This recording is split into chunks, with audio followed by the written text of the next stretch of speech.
Welcome back to the Dungeon Master's Corner. When you bring in a DNPC, there can be a lot of mixed feelings among players. Some love the idea of having fodder they don't have to get emotionally attached to. Some feel it's the DM overstepping. But I didn't expect romance to be part of this equation. Welcome back to the DM's Corner. My name is Brian Scharf. And I'm Nicole Summers. And we are here to talk about one that we have been hinting at a bit from our Princes of the Apocalypse game.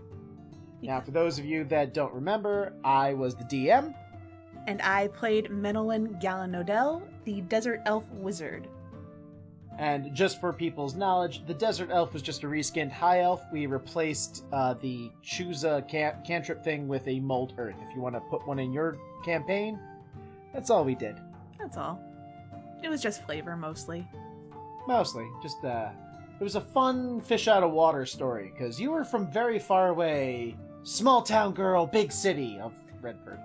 Red Larch. Red Larch, that's right, Red Larch. It's Womford, and that's red because we set it on fire all the time. But today is the tale, and I'm going to actually ask you to tell a lot of it, because I want to just make snarky comments in the background. When Nicole shanghaied my NPC. So we had just done like a small mission before we got into Red Larch. And this was my first real time playing D&D. This was like session 2, maybe 3. And our druid, Vega, actually, the player could not make it. And he was our healer. So we got into Red Larch. And Brian was kind enough to create an NPC to act as our healer when our druid was not there. So we get into the tavern, as you do, with Kaylessa, and he describes that there's, he describes Kaylessa, he describes this young man in... The bartender. Kaylessa is the bartender, for those of you not as intimately familiar and with a photographic memory like Nicole over here. She remembers my worlds better than I do, and I made them. Just pointing that out. But please, continue. But he describes this handsome young man in full plate armor, and he has us do a religion check. And I recognize the symbol on his armor as the Star of Mystra, which is the goddess of magic. So normal D&D players would go and just interrupt or just join the conversation. I politely waited for them to finish their conversation. Which I didn't think she was going to do, so I'm just sitting there kind of vamping until I realize, oh, you're actually waiting. Never mind. Because politeness. Not used to that with D&D players, I'll be honest.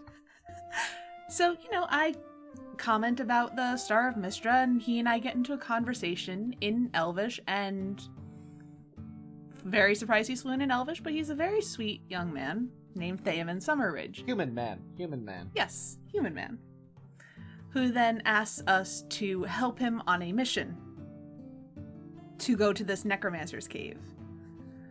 Which, when we get to the cave, it's a very interesting thing, because then we see him start to do things like cast the light cantrip on his shield.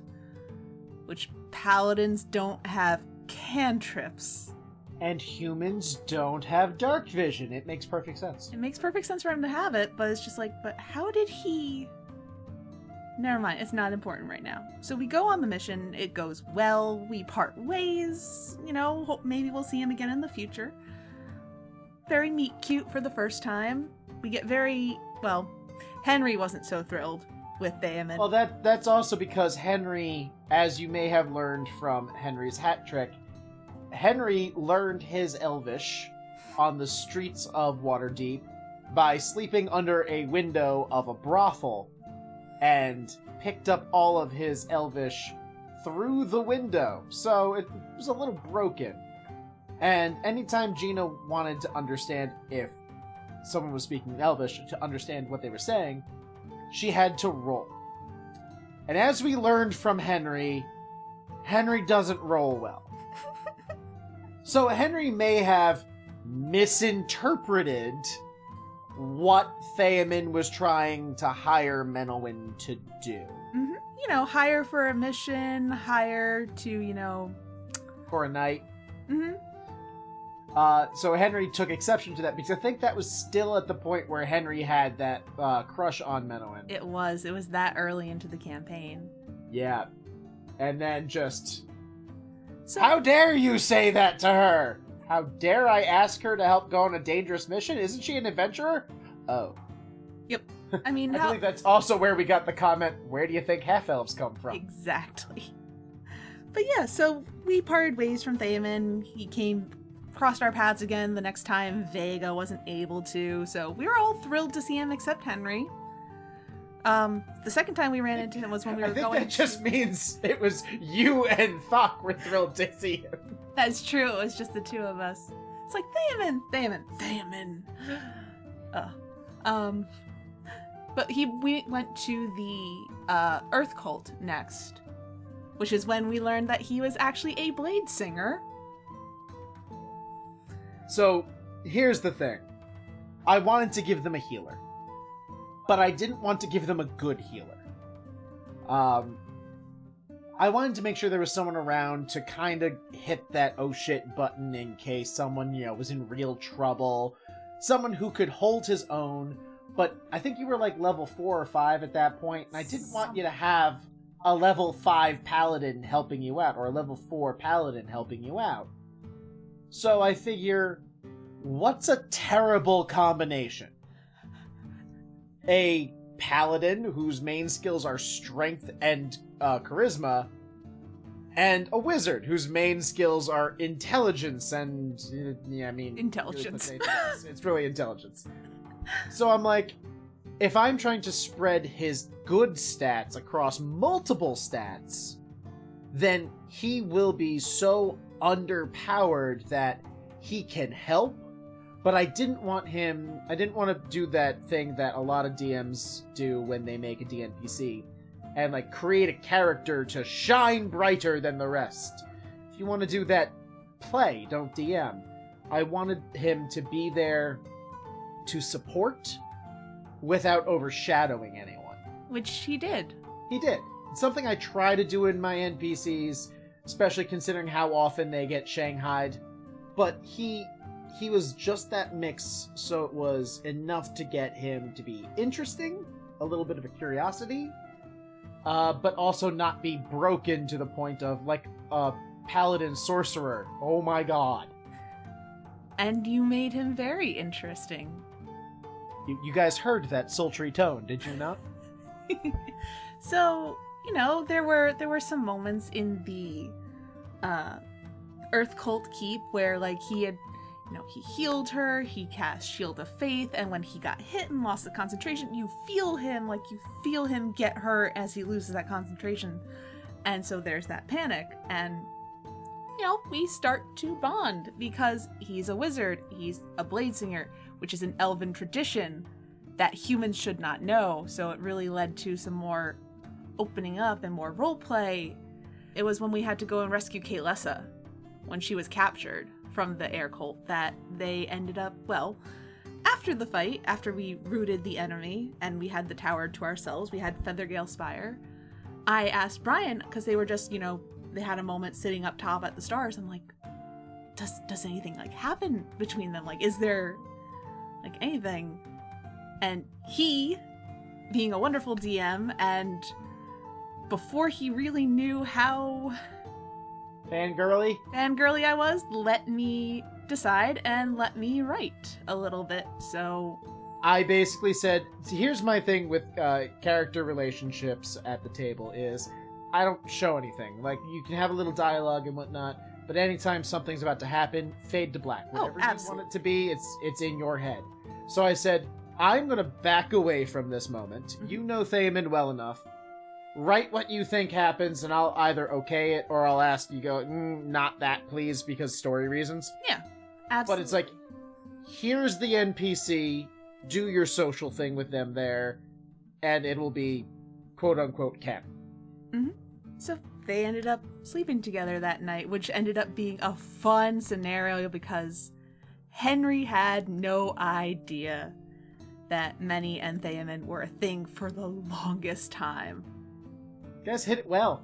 Yeah, he actually thought that it was Théoman and Vega were together. Yeah, that was... It didn't come out until after we were, like, finishing up Riverguard Keep that their relationship became known. And then you met... And then we met... your favorite character, Karis. Ugh. Karis, the half-elf cleric of Mystra, who showed up later on because... Here's the thing. I will let you do anything you want with that. Like, once you fade to black, that's yours. Mm-hmm. But once I find something you love, I'm gonna make you work for it. Mm-hmm. So Theomin's fiancé shows up. Which he had never mentioned to Menelin about at all. Never mentioned. I'm pretty sure I left that on a cliffhanger, and you were pissed at me for that. Yep. But before anyone starts getting on Theomin's case, Theomin never agreed to the relationship. It was an arranged marriage. He wanted nothing to do with it, so he was kind of on the run, trying to get away from her. But I think we should potentially leave more of Karis For another episode, because Karis... I loved Karis. Karis was probably one of my favorite creations. I think I actually played her as a character in another campaign. I don't think it was with you guys, but I played her in a one-shot just because I loved her that much. Oh yeah, no, like she was, as a character, she was fantastic. And once, things got sorted out, Menelin loved her like a sister. Yep. But for all the DMs out there who decide to create a DNPC, 2 warnings. The first warning is don't do a self-insert. We all know that rule. Don't do a self-insert. You're not there to be the hero. You're there to be the world. Your party are the heroes. Let them be the heroes. But the second one is be careful how lovable you make your DNPCs or your NPCs, because your players may love them, or your players may love them a lot. Enough that it was an endgame marriage. It was an endgame marriage. Yep, that again is a tale for another time. So thank you again for joining us for the Dungeon Master's Corner. I have been Brian. And I've been Nicole. If you'd like to support us, please visit our Patreon at patreon.com/reliablychaotic. We need to hire some adventurers for adventuring purposes. We swear. You can also drop us a line on Twitter at Reliably Chaotic. We'd love to hear from you. Thank you for joining us. And we hope to see you in our next episode.